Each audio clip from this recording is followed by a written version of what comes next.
পুনৰবাৰ মানুহক এই গামোচাৰ মাধ্যমেৰে UPPL দলৰ কাৰ্যকৰ্তাসকলে মাধমাৰ সোধাব বিচাৰিছে। আমাৰ কাৰণে সেইখন গামোচা দেখাত গামোচা, কিন্তু মই ভাবোঁ সেইখন গামোচা নহয়। ঘূৰি ফুৰিছে সেয়া গামোচা নহয়, আচলতে সেয়া চিপজুৰিহে।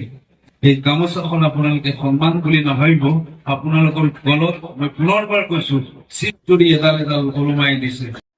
মানে UPPLৰ প্ৰাৰ্থী পবিত্ৰ বড়োৰ উত্থান দেখা পাই ভিক্টৰ দাস শংকিত হৈছে আৰু শংকিত হৈ তেওঁক এই ধৰণৰ কথা ক'বলৈ বাধ্য হৈছে।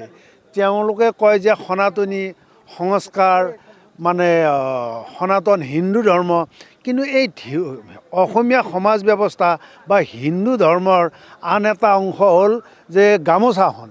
আৰু এই গামোচাক লৈ যেতিয়া নেকি তেওঁলোকে ক'ব যে এইখন শিৱজৰী বুলি, গতিকে এইটো ক্ষমতাই মূৰত ধৰাৰ লক্ষণ আৰু ক্ষমতাই মূৰত ধৰিছে। গতিকে আমি ধিক্কাৰ জনাইছোঁ অসমীয়া সমাজৰ, অসমীয়া সংস্কৃতিৰ যিটো আমাৰ মূল বস্তু গামোচা, তেওঁ UPPLে দিয়ক, BJPয়ে দিয়ক, কংগ্ৰেছে দিয়ক, যিয়ে নিদিয়ক, গামোচাটো গামোচা আৰু এই গামোচা আমাৰ অসমীয়াৰ স্বাভিমান।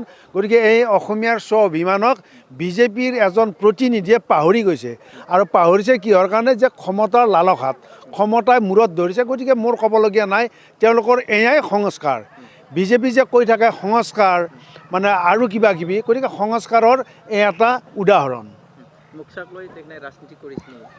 ক'লোঁ কি যে গামোচাটো বা আৰনাইটো আমি ভাবিছোঁ যে বড়োটো অসমীয়া সমাজৰ আন এটা অংগ।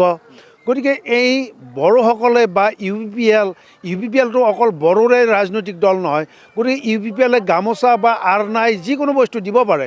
গতিকে এই আৰনাই বা বিহুৱান বা গামোচাখনক এই যে এটা বেয়া শব্দ কৈছে, এই শব্দটো ধিক্কাৰ জনাইছোঁ, গৰিহণাযোগ্য। গতিকে ভিক্টৰ দাসৰ ক্ষমতাই মূৰত ধৰিছে, মই এইটোকে ভাবিছোঁ।